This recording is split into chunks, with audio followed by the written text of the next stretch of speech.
guys, welcome to my channel and my finished pages for October, which flew past so quickly. I was busy as I went on 2 holidays and I didn't get as much as I wanted done, but I'm still super happy with what I did do. So I've got a couple of books to show you that I've coloured in today, and then also I have been doing a special little project for myself and I finished that as well. So I'll show you that at the end. And yeah, so let's get to it and have a look what I've been doing. The first picture was in Woodland Watercolor by Clare, Therese Gray. And I did this gorgeous one here with the moths. And with this one, I did most of the flowers and the leaves with my Gansai Tambai watercolor. And then with the moths here, I bought from AliExpress this Supervision granulating watercolor. Now, I'm not sure, but I'm 99% sure that it's fake because I don't know, just the packaging and everything looks super fake to me. But in saying that it's fake, so I'll just show you here. So this is my test strip here, and even if it is fake, I really do like them. I know that's terrible, but I really do enjoy using them. So this is them here. Lots of them have a color and then they'll have like a mica in them. So you can see like the mica in there. So I used for this one here, the purple, which is just this one here. So it's the purple and then it's got the gold mica that just shines through, and I actually think it's super pretty. And then this one here is also one of these ones as well, and it's just this one here, so this like orangey colour. So that's just, I just put that around the edge of the flowers. So pretty sure they're fake. If anyone's got the real ones, can you tell me? Because they do look very fake to me, but I've bought them and I'm going to use them. I won't be buying any more because I don't like buying knockoffs, but because I have bought them, I might as well finish them off.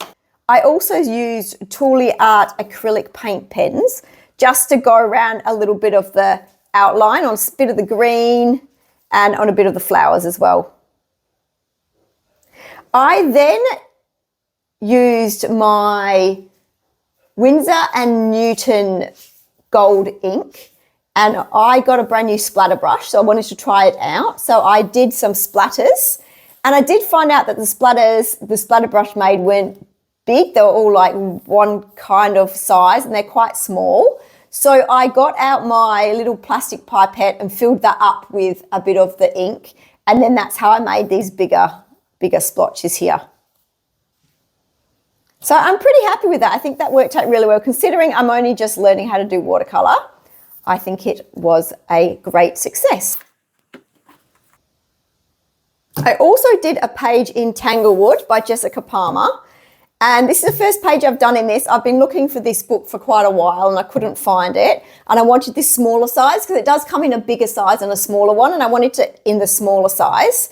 So I did this image here. So I started this off with a base of Inktense and Albert Dürer watercolor pencils. I activated them, and then I went ahead and just colored in all the shapes. Well, because this book is very Zentangle-y, I'm not really a Zentangle person, but I really like the images in the book. So what I've done is I have tried to ignore lots of the Zentangle elements by just like painting or coloring over the top. So with these here, I based all this tree area with Ohuhu water-based markers, and then just went in with some Prismas for shading. I added a little bit of metallic pen just in a little bit of spaces. And then with this bird here, I did an undercoat of Neocolor 2s, activated them, and then just went in there with my Prismacolors just to give it a little bit of more depth. And I really wanted to do something different with this that would make it stand out from the background. And after I'd coloured it in, I did realise that it didn't seem to be standing out. So what I did was a couple of things to try and help it stand out from the background. Is I went around the whole edge with that lighter colour blue. That's a Trolle Art acrylic pen. And then I also did a little fine black outline with my Prisma. You see that just like behind here, just to try and make it stand out a little bit more. And then also did these little dots coming off it as well. I just wanted this to be the focus point, so I wanted your eye to go there. And then when I finished it, I decided it needed a little bit of something else. So I did these collage pieces. So I got these collage pieces out of a book that I've got, and I've just painted this pink here with Posca. I want it to be a really bright pink in the background. So I painted this here and then just this bit here in Posca and just popped them on top. And I liked how it fills in the space in the sides, which kind of had nothing in, but it also isn't too overbearing. This is my Halloween one I did in Beauty of Horror Tarot by Alan Robert. Sorry about the glare on the front there. And I just did this little pumpkin man here. So the funny thing with this is the only Halloween image that I managed to colour this month. And I did a whole video about all the Halloween images that I was going to colour, and I only got this one done. So I feel like a bit of a farce for doing that video. So I'm sorry, guys. I had all intentions of doing it, but I just got super busy. Also went on holiday twice, so I couldn't take as many books and colouring things that I needed to take to get it all done. But I did finish this one. So with the actual picture here, I did the background with Inktense and Albert Dürer watercolour pencils, and then just did a little bit of shading with my Prisma. I coloured this guy in with my Prisma, and then all of these I just did with a gold gel pen. Around the outside here, I did Neocolor 2s.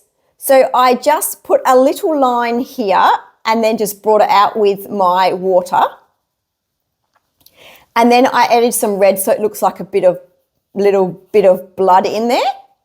I wanted it to look like really grungy and dirty. So that's why I did it that way. And I think I succeeded in the look that I was getting.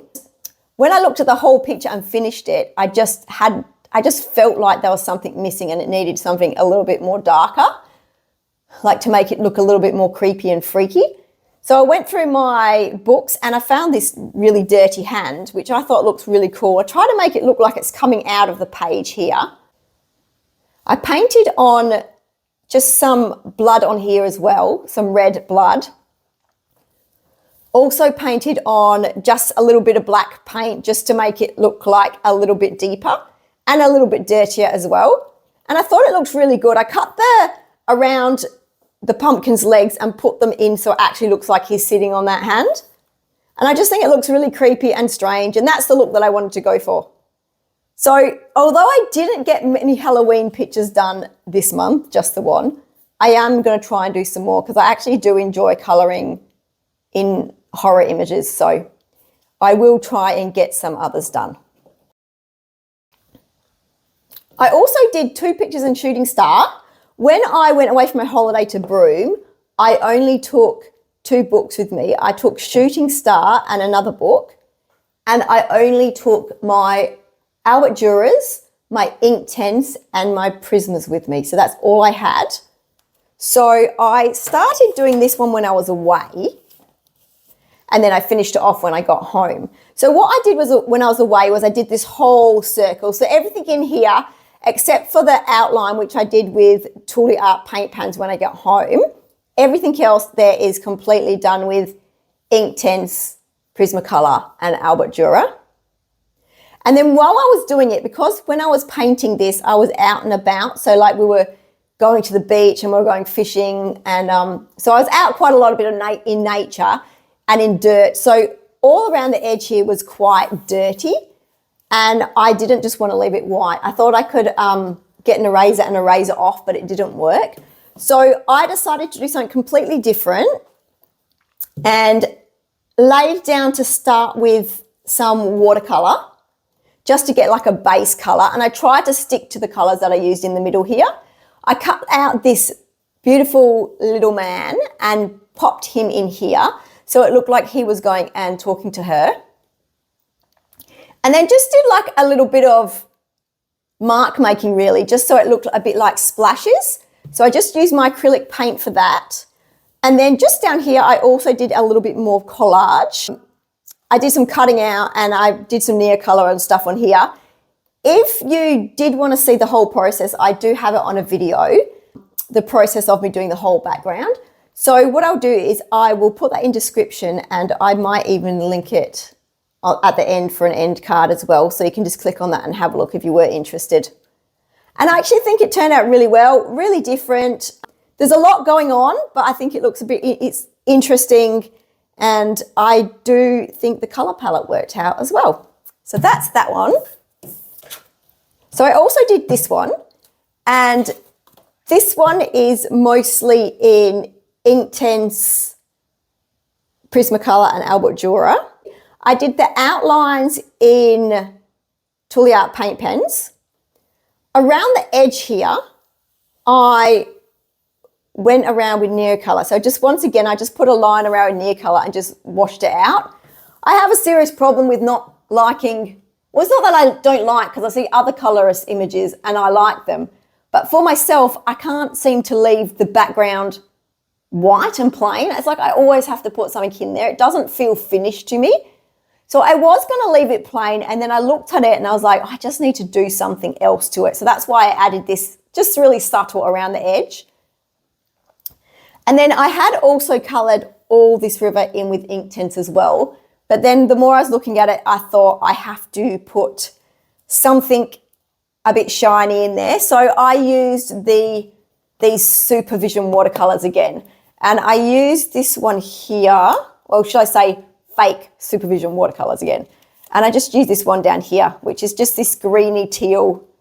It's got like a bit of a green and a bit of a tealy blue. And I actually am really happy with how that turned out.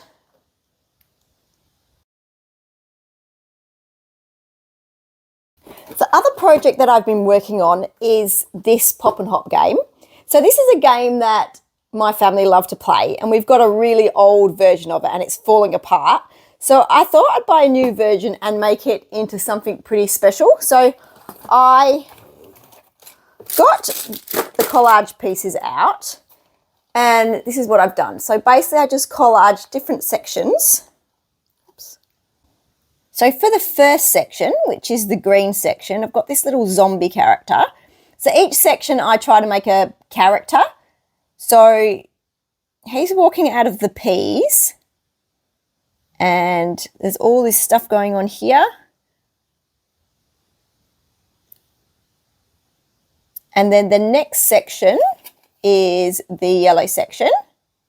I've got the little golden retriever, and I added that little bow tie onto him. That's pretty cute. And up here there is a yellow dragon. Some wheat. I've added a lot of flowers in there, and there's a little mouse here sitting on a yellow toilet.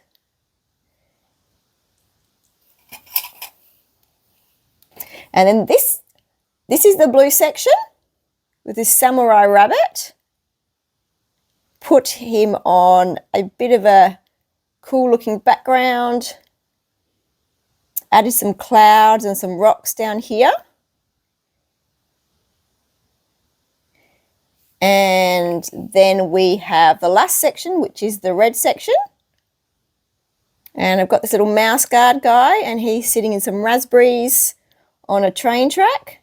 Down here there's a little red castle, and he's got an esky next to him with some tomato sauce. And there's some giraffes in the corner. And then I've added this little snake. So you can see he's coming out of this little hole here, and that's his head. And if you just move across to the blue section, there's another little hole just here, and that's his tail coming out of there.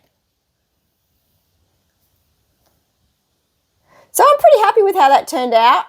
All I have to do now is pop some varnish on it, and then it'll be ready to take for its first roll. So thanks for watching my video, guys. Until next time, bye.